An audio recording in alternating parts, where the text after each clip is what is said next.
L'Afrique est un continent d'extrêmes. Le gel qui règne la nuit est aussi insupportable que la canicule qui sévit à la mi-journée.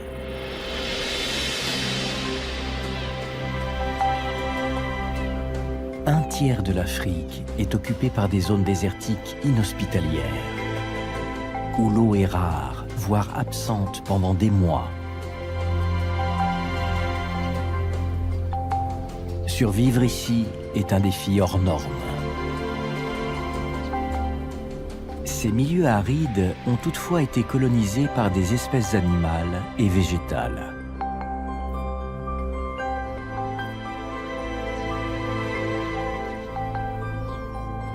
Elles ont subi des adaptations complexes pour faire face aux variations extrêmes des températures.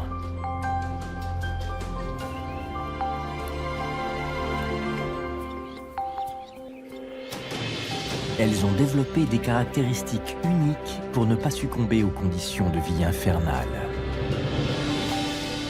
Les petites espèces construisent des structures stupéfiantes pour se protéger des éléments. Seule une poignée de grands arbres prennent racine dans le sol peu fertile du désert. L'un d'eux est un univers à lui seul.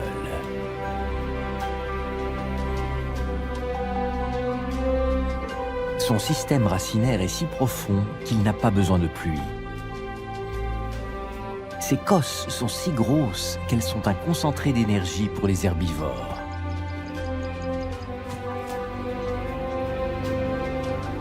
Et dans son ombre, le sable n'est pas brûlant comme dans les zones dégagées. Cet arbre remarquable n'est autre que l'Acacia erioloba, ou Acacia à girafe.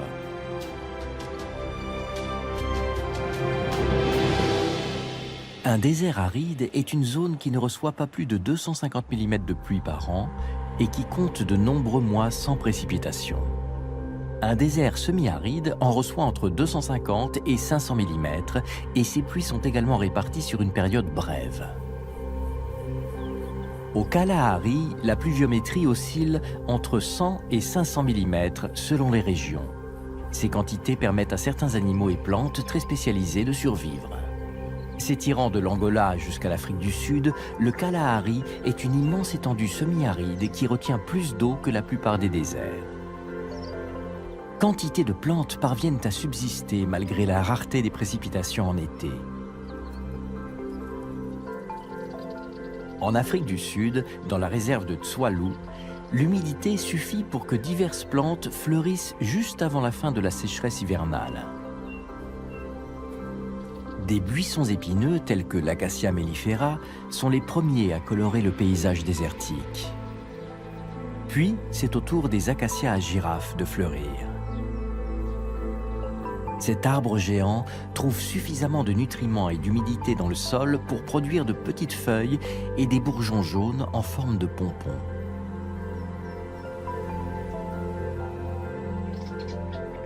Sa racine principale s'enfonce jusqu'à 60 mètres dans le sol pour atteindre la nappe phréatique.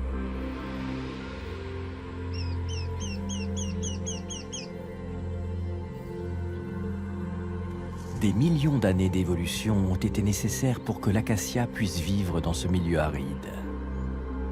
Toutes les espèces du Kalahari ont développé des habiletés uniques pour subsister dans ces conditions extrêmes.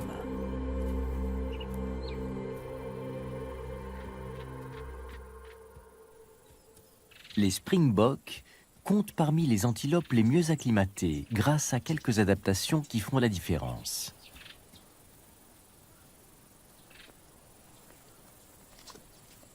Ils doivent ce succès à leur capacité à supporter la canicule extrême et à leurs habitudes alimentaires très sélectives.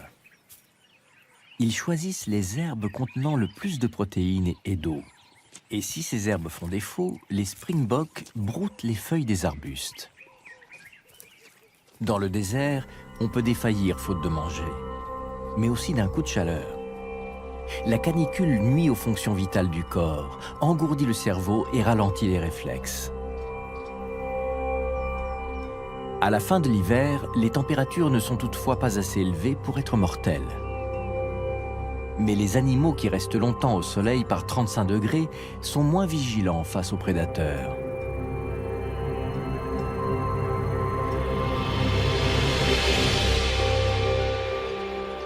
Au début de l'été, la couronne des acacias est pleine de vie.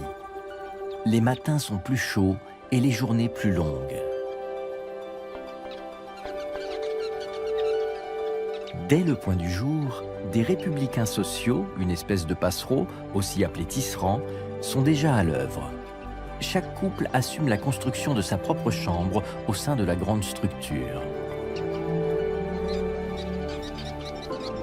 Les oiseaux effectuent en permanence des travaux d'entretien pour maintenir l'ensemble en bon état. Le nid collectif des républicains sociaux est le plus grand construit par des oiseaux. C'est un chef-d'œuvre architectural.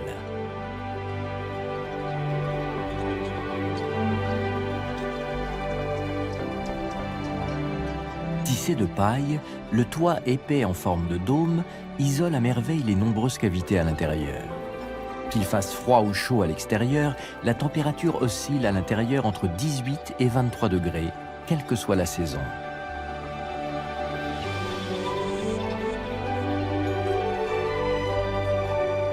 Les acacias à girafes sont les plus grands arbres du Tswalu. Leurs couronnes sont les seules taches verdoyantes dans l'immensité désertique. L'ombrage qu'ils prodiguent est vital pour nombre d'animaux de cette région semi-aride.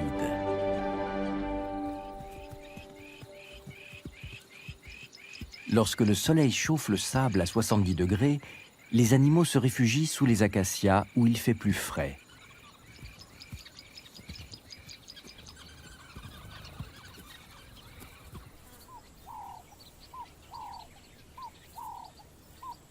Les prédateurs s'y mettent aussi à l'abri.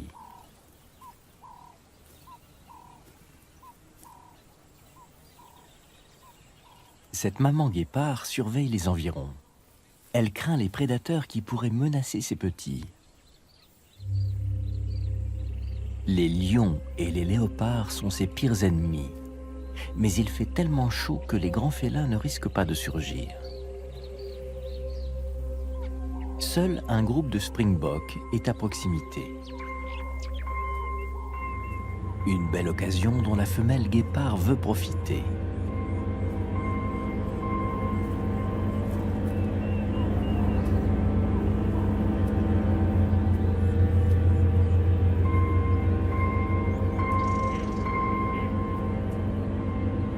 Les antilopes sont à 100 mètres. Le félin longe des buissons et des herbes hautes pour se rapprocher le plus possible d'un mâle springbok. 50 mètres, c'est mieux.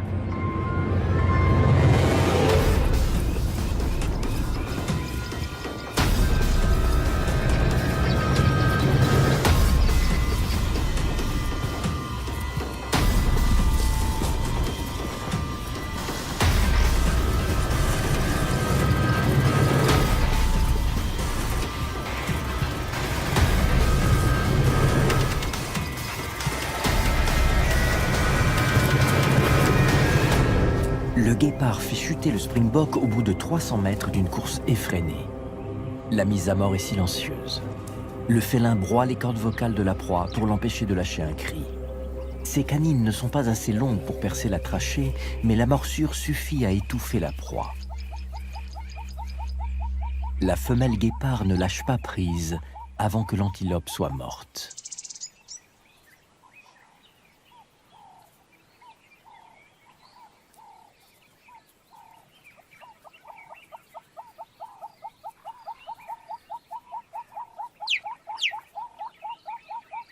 Ensuite, elle appelle ses petits.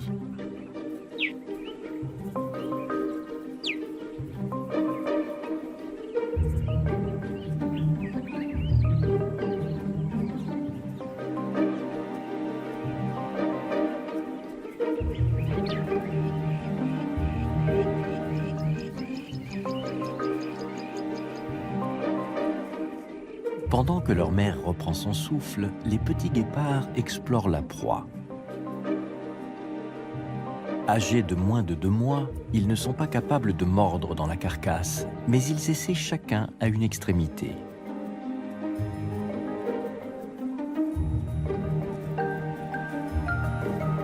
Ils devront attendre que leur mère déchire la proie.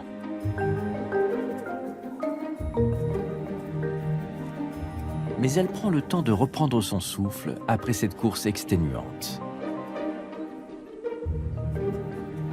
Sans l'aide de leur mère, les petits ne pourront pas se nourrir.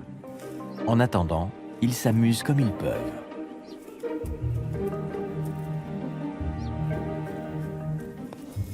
La lumière du jour décline.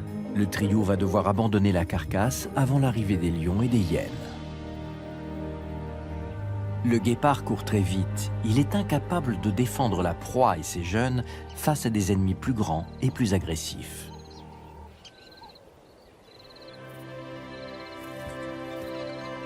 Le soir, le Kalahari est paisible. Les oiseaux regagnent leur nid. Les insectes bourdonnants sont rares et faute de point d'eau, il n'y a pas de grenouilles qui coassent. Il y a juste la brise et la lueur de la Voie lactée.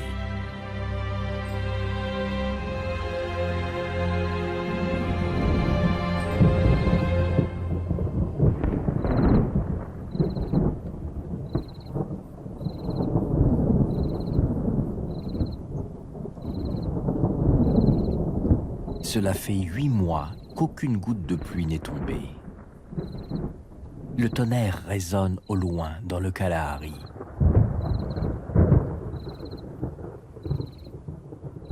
Les précipitations sont imprévisibles.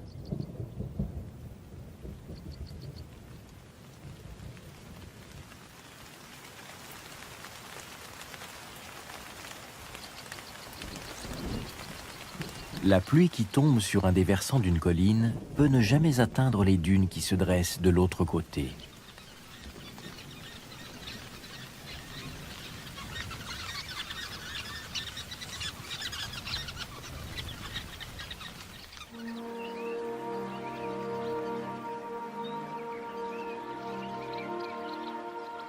Le déluge a été localisé et de courte durée. L'eau des mares est rapidement filtrée par le sol. Mais le peu d'humidité suffit à faire jaillir un tapis de fleurs. Les graines restées une année en dormance ont germé au contact de l'eau. Les tribules terrestres fleurissent aussitôt. Le Kalahari se couvre en un clin d'œil d'un parterre de fleurs. C'est un spectacle stupéfiant. Les larves restées sous terre pendant une année produisent des méloées. Le timing est parfait. Ces coléoptères ne vivent que 3 mois et la nature fait en sorte qu'il y ait suffisamment de nourriture pour la dernière étape de leur vie.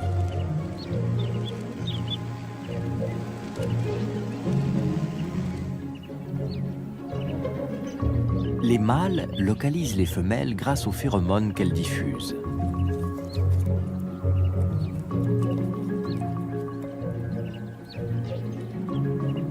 Les femelles se gavent de fleurs de tribules terrestres pour emmagasiner des réserves afin de produire des œufs. C'est la seule mission de leur courte vie.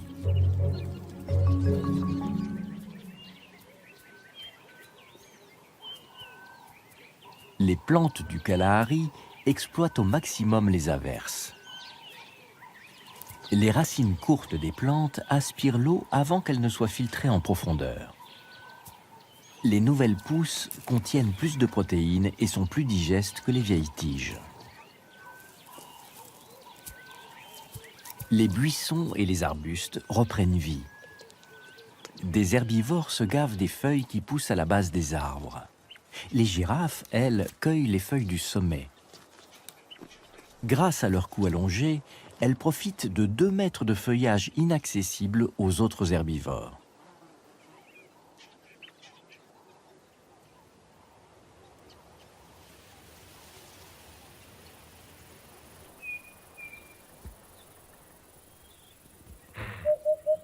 Une cuvette dans la roche retient l'eau un peu plus longtemps.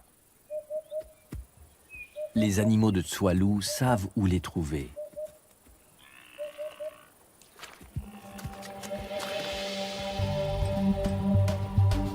trou d'eau est dans le territoire d'un des gnous mâles dominants. Et il le défend farouchement.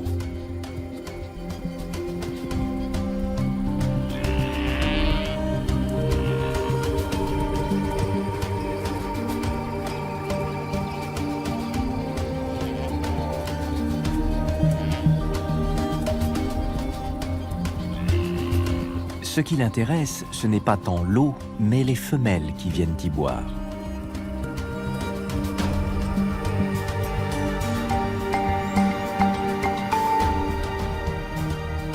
Son territoire possède tous les atouts pour la survie dans le désert.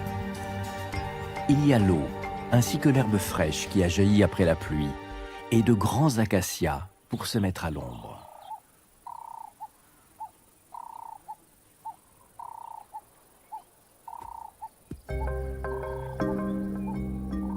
L'eau de pluie qui a filtré dans le sol réalimente aussi la nappe phréatique. Les acacias pompent cette eau et concentrent leur énergie à produire des gousses remplies de graines.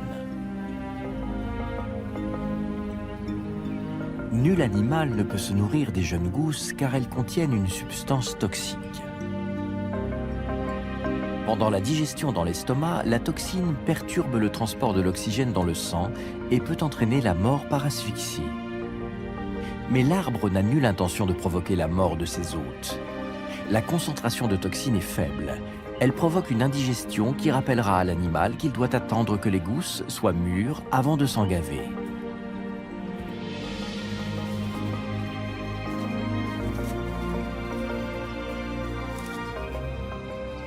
Mille années d'évolution ont appris aux girafes à ne pas croquer les gousses de l'acacia avant qu'elles aient atteint leur taille finale. En attendant, elles se contentent des feuilles fournies par d'autres arbres. Les oiseaux, dont les tisserands, ne mangent pas les gousses, ils se nourrissent d'insectes. Ils partent le matin en quête de nourriture et reviennent le soir pour nourrir leurs oisillons. Mais un drame se prépare. Un boomslang a repéré le grand nid. Long d'1,50 m, ce serpent venimeux porte un nom afrikaans qui signifie serpent des arbres. Il passe de chambre en chambre et gobe les oisillons et les œufs. Et il prend tout son temps pour agir. Il ne redoute aucune menace.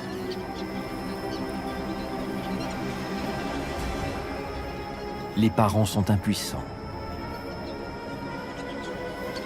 Une grande colonie offre sûrement des avantages, mais quand un prédateur trouve le nid collectif, il y fait des ravages.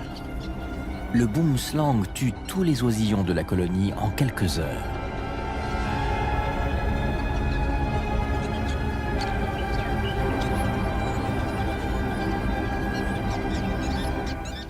Seule consolation, les adultes sont sains et saufs.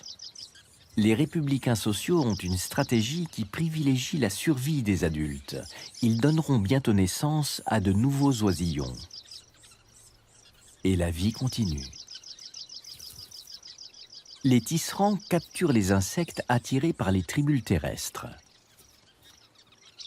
Les écureuils de terre du Cap, eux, mangent des graines.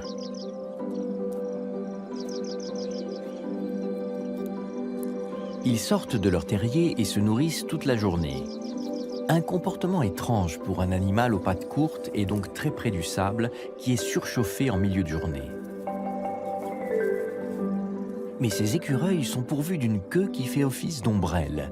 Ils peuvent ainsi séjourner 7 heures dehors pour se nourrir, soit 4 heures de plus que s'ils n'avaient pas cette queue.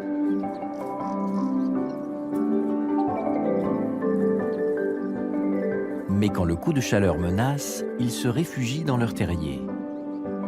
Leurs réseaux de galeries souterraines sont bien isolés.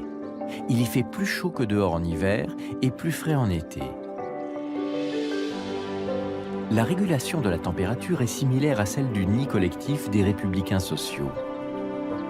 En hiver, les oiseaux tisserands sont blottis dans leur nid. Leur corps génère suffisamment de chaleur pour profiter d'une température agréable. En été, ils préfèrent dormir seuls.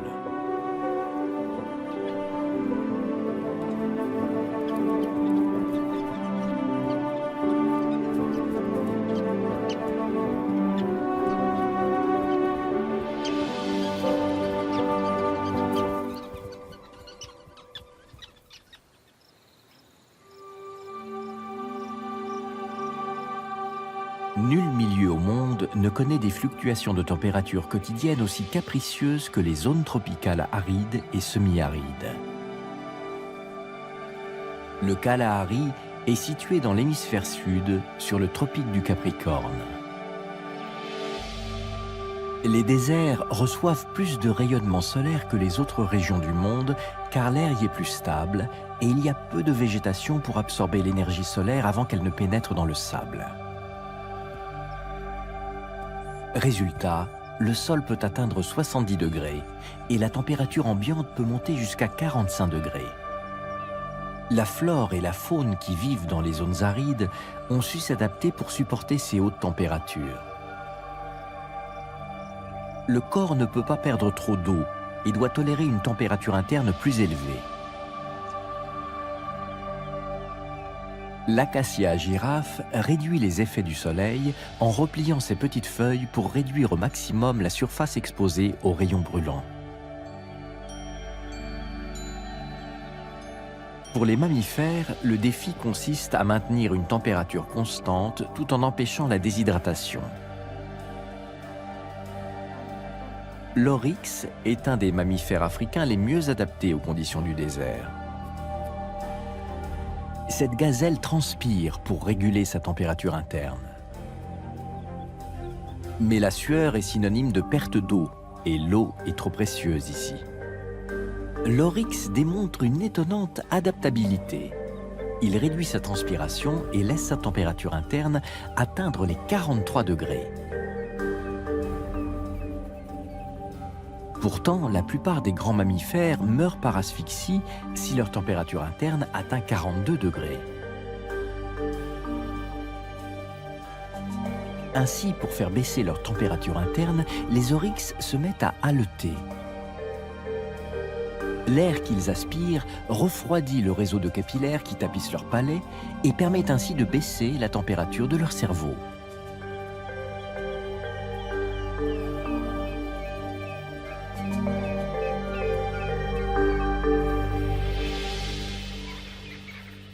Les springboks ne boivent pas beaucoup. Ils transpirent le moins possible et halètent comme les oryx. Au plus chaud de la journée, ils positionnent leur corps en exposant le moins de surface possible au soleil.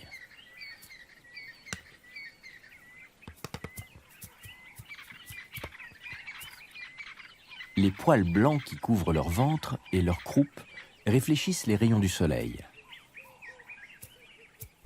Les chercheurs ignorent la raison pour laquelle les springboks effectuent ces formidables bonds. Certains pensent que les jeunes le font pour s'amuser. D'autres sont d'avis que les bonds permettent de mieux observer les alentours. Les bonds pourraient aussi servir à signaler aux prédateurs qu'ils sont en excellente santé et que ça ne vaut pas la peine de les chasser.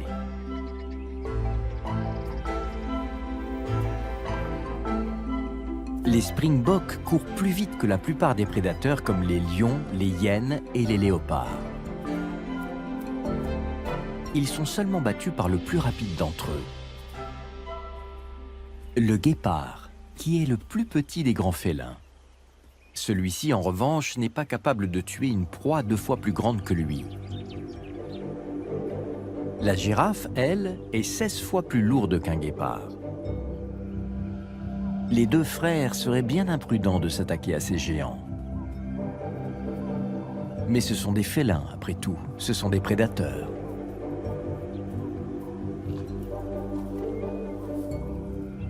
Les girafes se méfient et les tiennent à l'œil.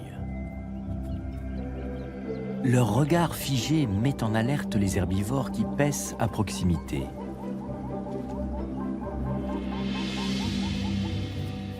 Les girafes changent même plusieurs fois de position pour s'assurer que les guépards ne présentent aucune menace.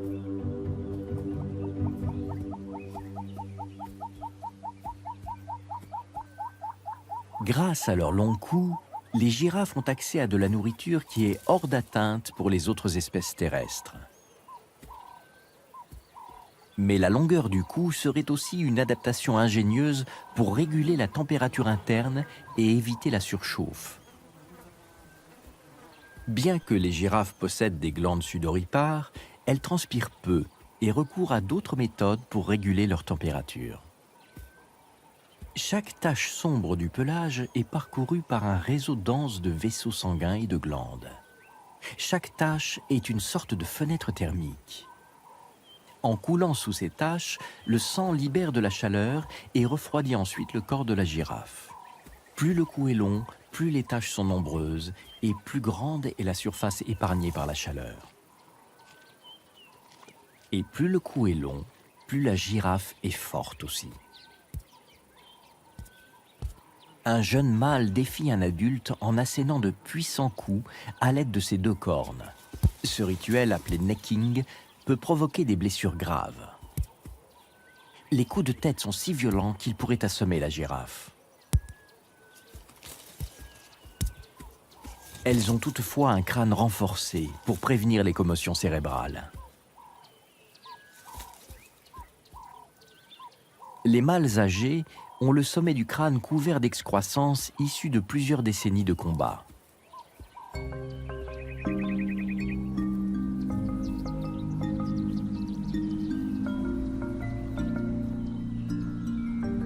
Certains arbres ont des techniques raffinées pour dissuader les herbivores de brouter leurs feuilles et leurs fruits. L'acacia à girafe a même recours à différentes tactiques. Grâce à l'acide cyanhydrique qu'elles contiennent, les jeunes gousses peuvent se développer jusqu'à terme.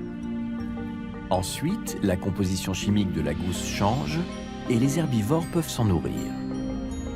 Et pour repousser les assauts des animaux insensibles aux toxines, l'acacia exhibe des épines redoutables, capables de percer un pneu de voiture. Les girafes ont développé une méthode pour se prévenir de chaque défense que l'acacia a mise au point à travers les âges. Leur langue, suffisamment dure pour résister aux épines, est aussi très agile pour les éviter quand elles broutent les fleurs.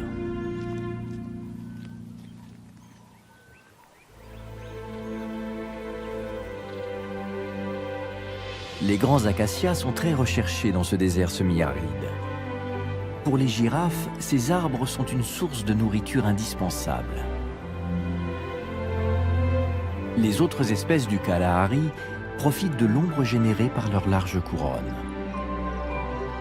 Les oiseaux tisserands ne pourraient pas nicher sans les acacias. Les mahalis à sourcils blancs fabriquent leurs nids ébouriffés dans des arbres qui n'ont pas été colonisés par des républicains sociaux. Chaque arbre accueille une famille constituée d'un couple dominant reproducteur et de jeunes qui les aident à prendre soin des oisillons. Les oisillons sont considérés comme la priorité de la famille. Ils sont nourris des meilleurs insectes et protégés contre les intrus par le mâle farouchement territorial. Les mahalis utilisent leur nid toute l'année durant, même s'ils ne sont pas aussi bien isolés que le super nid des passereaux. En été, les nids où vivent les oisillons sont pourvus d'une seule entrée. En hiver, les adultes logent avec les jeunes et les mahalis ajoutent une seconde entrée pour faciliter les allées et venues. Différentes espèces d'oiseaux utilisent les acacias. Pour se reposer la nuit, les vautours se perchent sur les arbres qui ne sont pas occupés par des tisserands.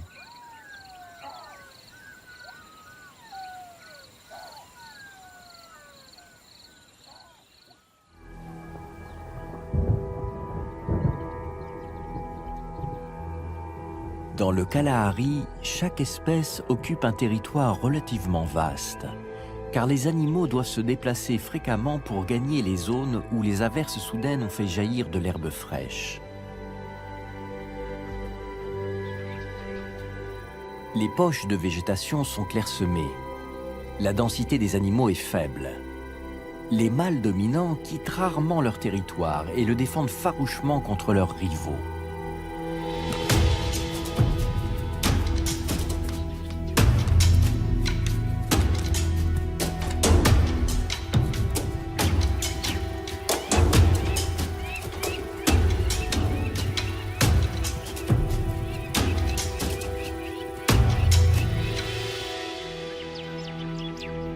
Le territoire du Maali s'étend sur quelques centaines de mètres autour de l'acacia où il a établi son nid. Alors que celui d'un oryx va bien au-delà des dunes environnantes.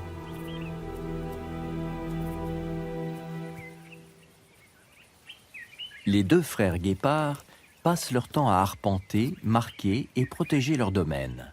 Ils le font ensemble. Ils urinent sur les repères les plus visibles, y compris leur acacia préféré, qu'ils utilisent comme poste d'observation.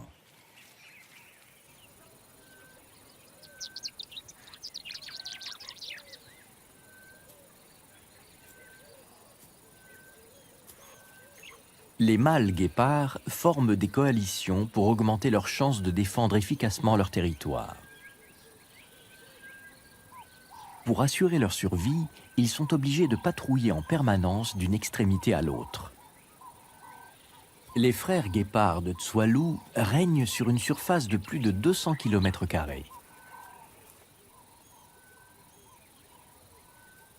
Le territoire de la femelle guépard est encore plus grand et elle le surveille seule.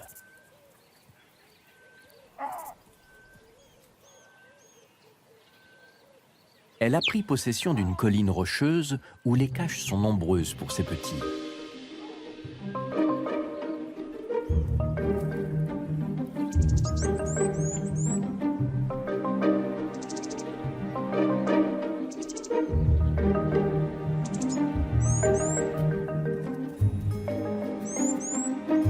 Le relief rocheux est une merveille pour jouer et s'entraîner.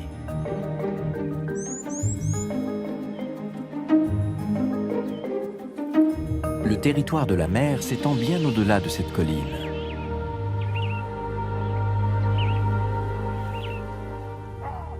Les marques d'odeur servent à tenir ses congénères à distance. L'odeur ne persiste que quelques jours. Ensuite, la femelle doit renouveler le marquage.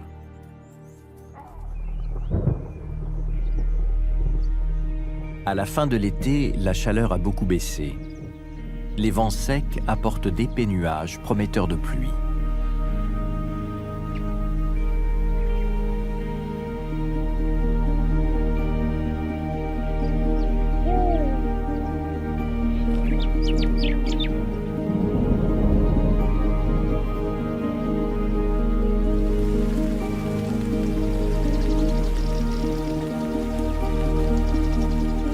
Quelques gouttes suffisent pour faire jaillir de nouvelles pousses et des fleurs. Les springboks savent que la pluie va donner naissance à de vastes étendues d'herbes et faire pousser de succulents melons.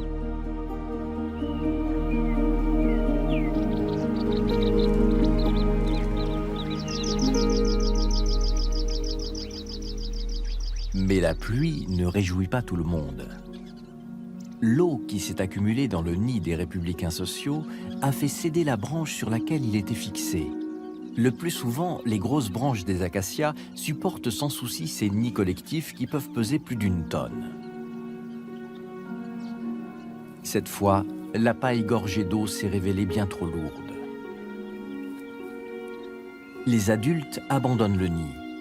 Ils ne consacrent plus la moindre énergie aux oisillons qui sont prisonniers de la masse de paille. Les matériaux ne sont pas perdus pour autant.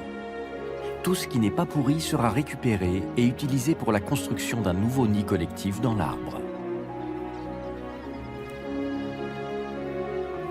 Grâce à l'excellente isolation du vaste nid, les républicains sociaux peuvent se reproduire à n'importe quelle époque de l'année.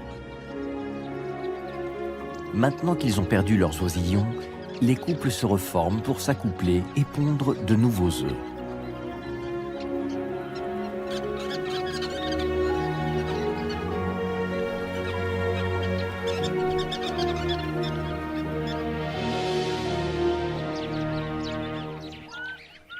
La structure sociale des Maali à sourcils blancs est différente. Ils prennent soin de leurs oisillons jusqu'à leur dernier souffle. Cette nuit, un oisillon a été éjecté du nid par une bourrasque. Ses parents tentent de le nourrir, mais il est mort de froid. le temps qu'ils ont investi dans cet oisillon aura été inutile.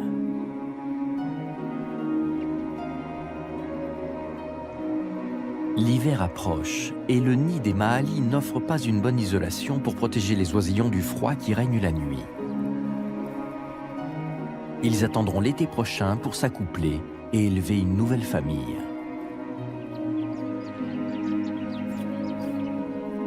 Un hérisseur namaquois picore les parasites dans le nid vide des Mahalis.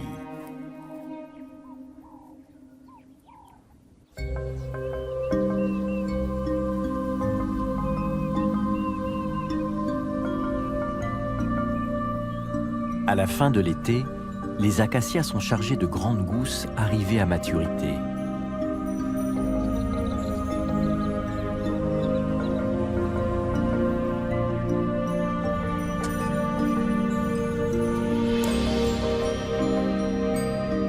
Les gousses sont riches en phosphore, un minéral qui contribue avec le calcium à la solidité des os. Et elles contiennent jusqu'à 35% de protéines.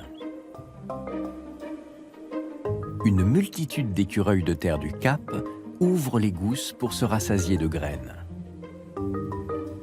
Ils ne traînent pas les gousses dans leur terrier, ils les dévorent sur place.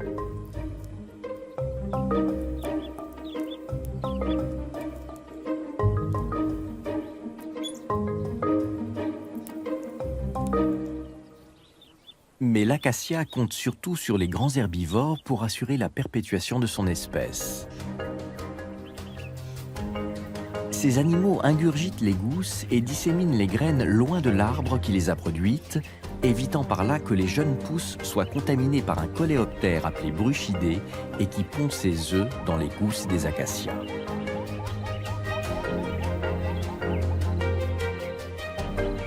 Les girafes et les oryx mangent les gousses en entier.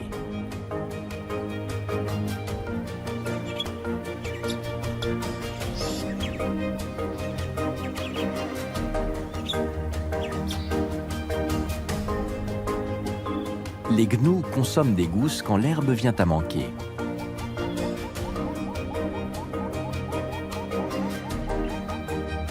Les graines sont si dures que les herbivores ne peuvent pas les broyer et les avalent entières. L'enveloppe des graines résiste aussi au puissant suc digestif des herbivores. Mais les herbivores ne sont pas supposés ouvrir les graines. L'acacia les utilise seulement comme transporteurs afin qu'ils emportent ces graines le plus loin possible avant de les disperser dans la nature. Dans le sable chaud du Kalahari, les graines attendent des mois, voire des années, la période idéale pour germer.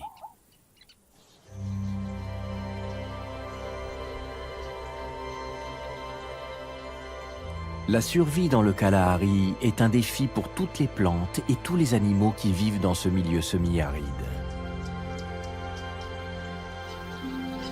Chaque espèce a subi ses propres adaptations pour exploiter le mieux possible les ressources de cet environnement très inhospitalier. Plusieurs millénaires d'évolution ont offert aux prédateurs et aux herbivores les outils pour faire face au milieu désertique.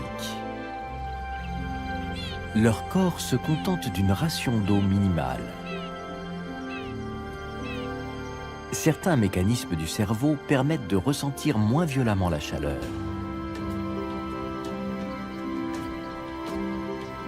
Et d'autres mécanismes préservent la chaleur corporelle pendant les nuits glaciales.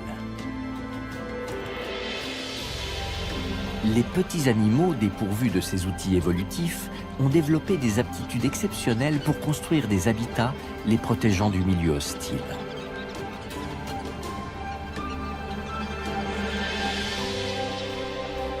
Les plantes, elles, doivent tirer le maximum du peu de pluie qui tombe seulement quelques jours par an. Les graines peuvent rester enfouies plusieurs années. À la moindre goutte de pluie, elles germent et croissent très rapidement afin de produire de nouvelles graines qui recommenceront le même cycle.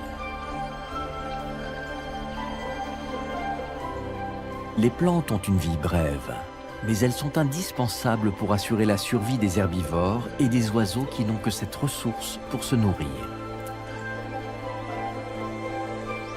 Les grands arbres sont les végétaux les plus remarquables du Kalahari. Le plus grand est l'acacia à girafe. Quand une graine prend racine, l'arbre qui pousse est condamné à rester figé sous les rayons ardents du soleil.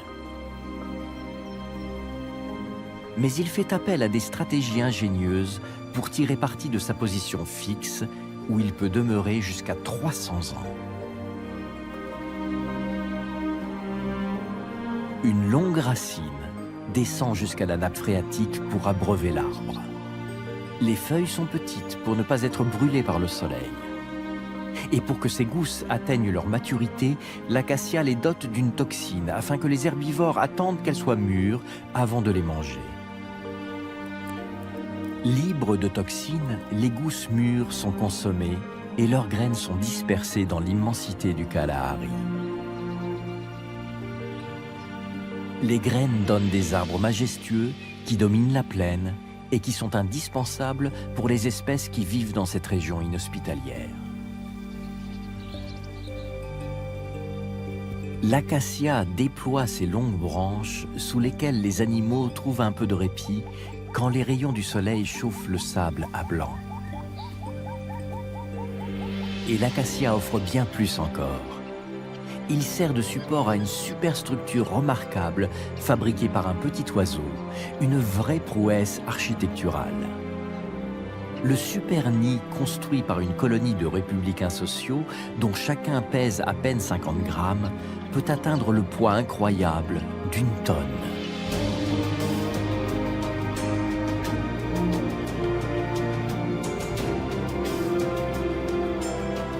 Dans l'immensité du Kalahari, où vivre relève du défi, l'acacia se révèle le maître de la survie.